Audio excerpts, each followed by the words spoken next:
एक चोर संत गुरु नानक जी के पास पहुंचा और अपनी चोरी करने की आदत से छुटकारा पाने का उपाय उसने पूछा। नानक जी ने जो उपाय बताए वे उससे निभते ही नहीं थे, वो कर ही नहीं पा रहा था। एक के बाद एक उपाय बदलते बदलते जब बहुत दिन बीत गए और किसी उपाय से भी उसकी चोरी करने की आदत ना छूटी, तो उन्होंने चोर को कहा कि ऐसा करो, अब तुम जब भी चोरी करो उसे सबके सामने प्रकट करो, या जो भी गलत काम करो उसे सबके सामने प्रकट करने लगो।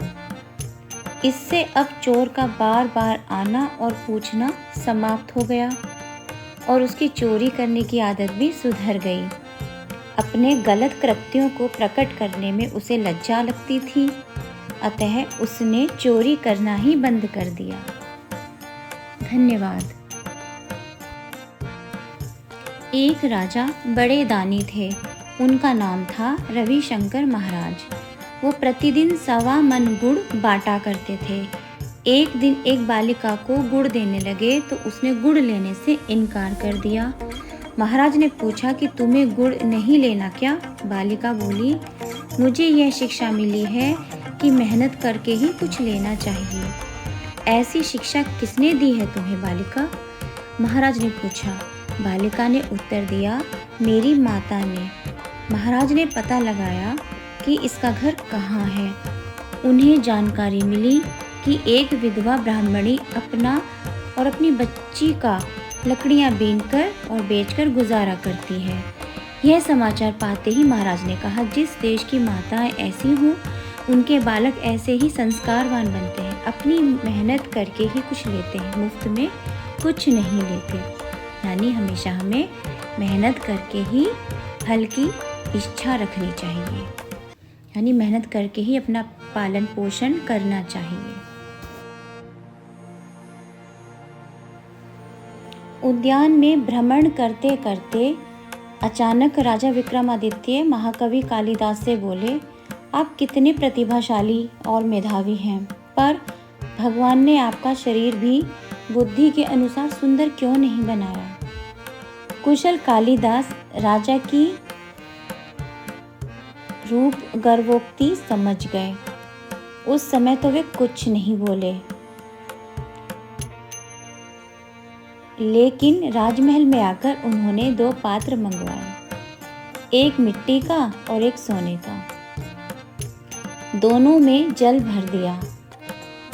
कुछ देर बाद कालिदास ने विक्रमादित्य से पूछा कि हे महाराज, आप किस पात्र का जल अधिक शीतल है ऐसा समझते हैं? मिट्टी के पात्र का जल,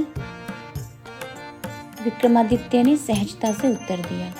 तब मुस्कुराते हुए कालिदास बोले कि जिस प्रकार शीतलता पात्र के बाहरी आधार पर निर्भर नहीं है, उसी प्रकार प्रतिभा भी शरीर की सुंदरता पर निर्भर नहीं है। विद्वत्ता और महानता का संबंध शरीर से होता है महाराज। क्षमा कीजिए, विद्वत्ता और महानता का संबंध शरीर से नहीं होता महाराज, बल्कि आत्मा से होता है। तो देखा भाई और बहनों, आपने कालिदास जी ने विक्रमादित्य जी के उस घमंड से भरे हुए सवाल का कितना सूझबूझ से जवाब दिया।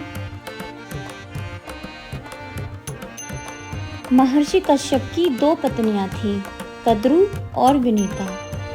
तो महर्षि कश्यप जी ने अपनी दोनों पत्नियों से वर मांगने को कहा। कद्रू ने 1000 शक्तिशाली पुत्र मांगे।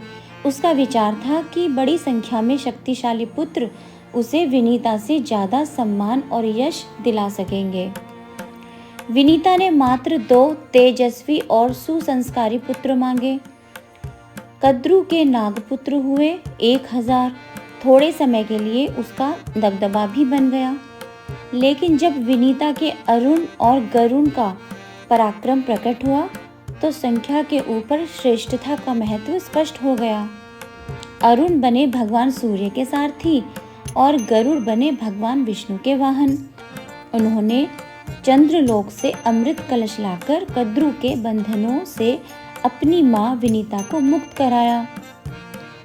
नाग उनके भय से थर-थर काँपते रहे। वस्तुतः उत्तरदायित्व को सीमित रखते हुए शक्ति सामर्थ्य से उत्कृष्टता पैदा करने का यह क्रम ही अपनाने योग्य है।